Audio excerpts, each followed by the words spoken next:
everybody, it's Bad Food. I'm Matt. This is our second episode. This is where bad food, bad recipes, and just bad ideas come to see the light of day for at least the second time. So today we got a double dog disaster for you. I personally love hot dogs. I love everything about hot dog pieces, but once they come together as an amalgamate, is that the right term? If it's not, let me know below.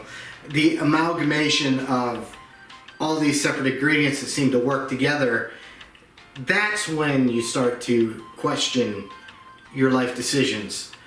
Let's take a look what we got on the plate. So not much mystery here. This is all super simple. So what we got going on, we got a little cheese, American cheese. We got mayonnaise. It's the only place it really seems, only ingredients that seems really out of place in this whole thing. We have mustard, we have sweet pickle relish, we have the dog, and we have buns.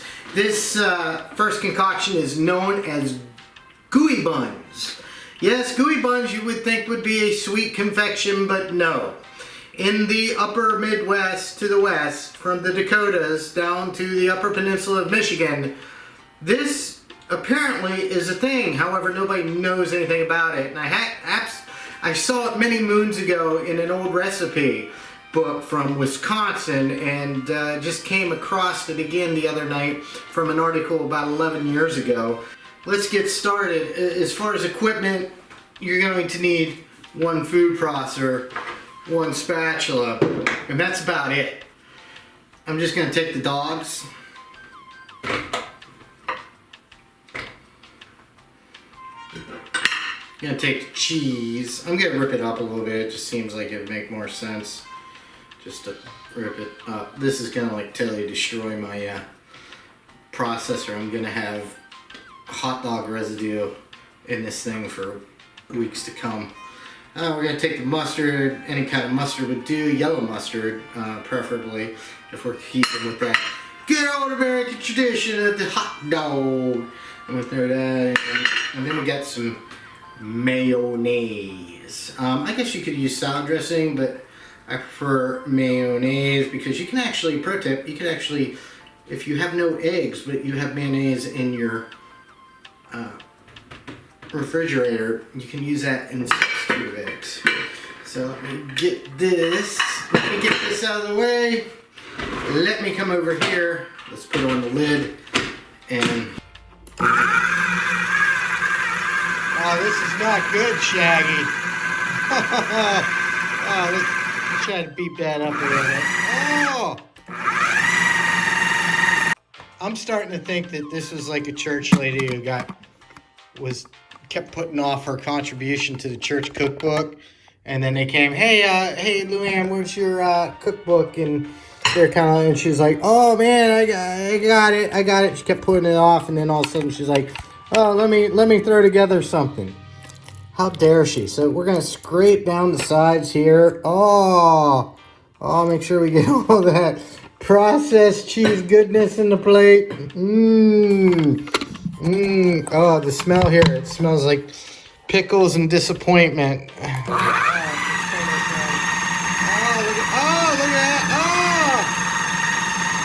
that.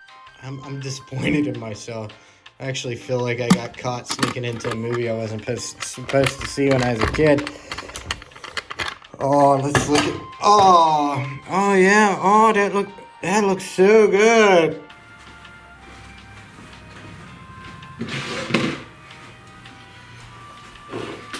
Now we have what looks like to be a deviant ham salad that was well past its expiration date. Here comes the next portion of the process with, you just take your buns and you lay them out like so. Alright, let's...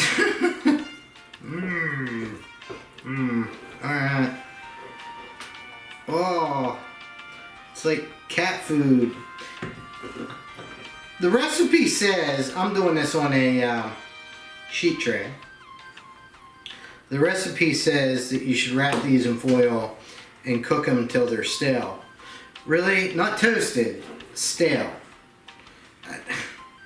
I'm hoping to God that's a typo, but we're we're just gonna move on here, and we are doing these. And once I get these, I'm gonna throw them into a 400-degree oven because I want to cook them super quick, because I honestly am fearing the smell that is going to radiate from these guys.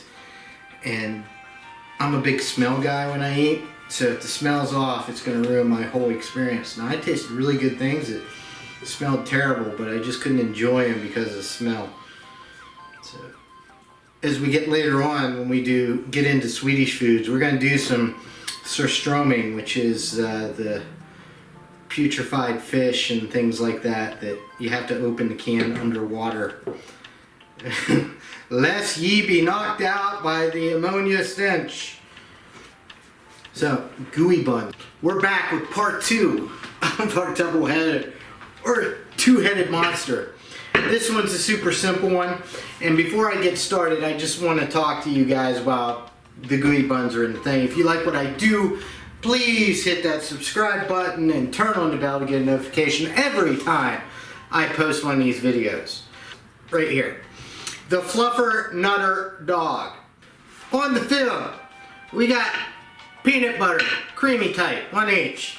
We got 1 strip of bacon and 1 standard American hot dog.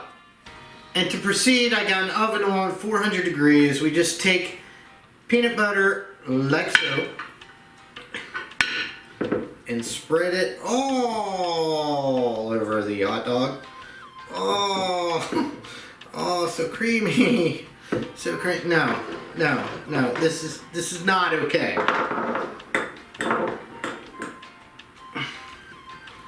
And then you take it and then you wrap it up. And just because it has bacon on it doesn't make it good. It's ruin a perfectly good piece of bacon. Seriously. So you just wrap it up. And if you want, you can stick a toothpick through it if you feel like it won't hold. But it should hold once it cooks. So now, there it is. Encased in its own little tomb, little meat tomb, is the legume of the peanut that has been pulverized into a paste. Here we are. We have 2 Gooey Buns, the Gooey Buns, and 1 hot dog Nutter Flutter. It performed the way I thought. The peanut butter boiled out. It held together with the bacon. Usually in pictures when you see these, they are cleaned up and they look perfect. Well, it just ain't gonna. Doesn't work that way. Nailed it. So, we're gonna try these, and I'm going to try the Gooey Buns first because the peanut butter is actually overwhelming everything else as far as smells in the kitchen and dining room. So we're gonna go to the Gooey Buns first, then we'll get to the Nutter Flutter. And here we go. I got a soda hanging out there waiting for me. So these are very much stale. The bottoms are gooey, so I'm gonna tear these apart.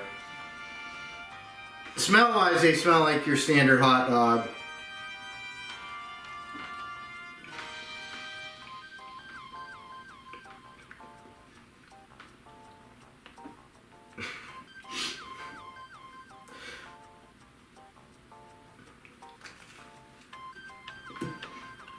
I just need to get a little less bread.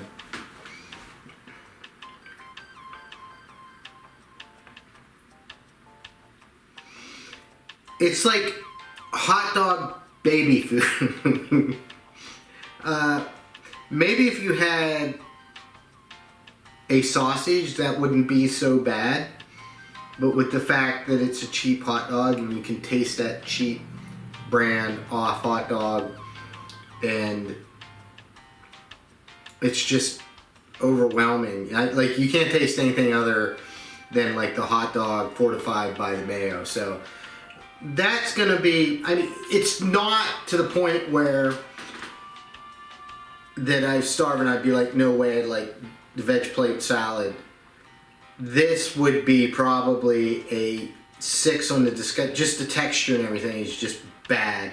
It's like a bad, and I think that's part of it, is the texture reminds me of ham salad. And I particularly like ham salad, good ham salad, and it's like a off-flavored, off-color, bad ham salad. So I'm gonna give this a 6 on the disgusting scale out of 10. It's bad. I wouldn't have it. It was a lazy idea. Alright, I'm back. So this looks pretty disgusting, right? And as it's cooled off a little bit, the oil has separated from the peanut butter, so the peanut butter is like foamy, and basically it looks like, you know, chicken cat food, pate spread on there. So I'm gonna go on this end where it might be a little bit intact, which it isn't. It just kind of all exploded out. The bacon, it's gonna be interesting because I ate the second because the peanut butter smells overwhelming and peanut butter as a taste is overwhelming. That's why it works with chilies and chicken and sweetness. In American cooking, not so much. The European does not lend itself to our Western dishes as well as it does to Eastern, because over there it's been adapted for millennia. So all I smell is peanut butter. I smell no bacon, no hot dog.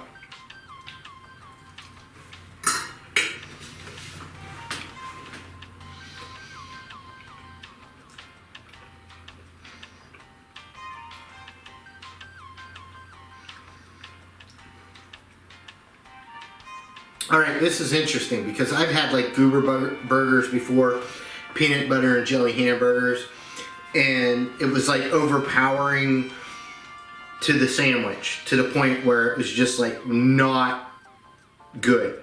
Just like chocolate covered bacon, where the bacon kind of ruins the complexity of the bacon ruins the complexity of the chocolate. If you're looking for flavor, and I'm going to take another bite of this because this is actually not terrible. It's not good, but it's not terrible. And the reason I'm saying that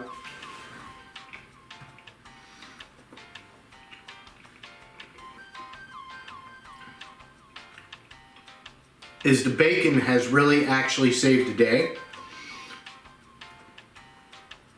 And that's where the influence of like where I was talking about the Asian dishes working very well. So we got pork and chicken hot dog, chicken and pork hot dog, bar S that you just get from Walmart. The bacon actually ties everything together. It works, right? The hot dog has the texture, the bacon has the flavor, and it's almost reminiscent of a Thai peanut chili sauce. It's just missing the heat and that little bit of piquant sourness from the chili sauce. So this would be something that I would actually have again. If I was having like a thing just to weird people out and try to be adventurous, this would be like a low-grade adventure food for people who are kind of squeamish. This is not bad. Believe it or not, this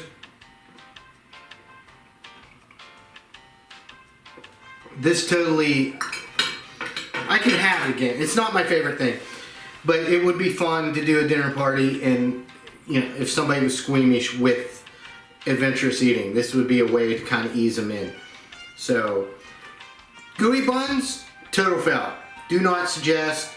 Church ladies, stop it. Just stop it.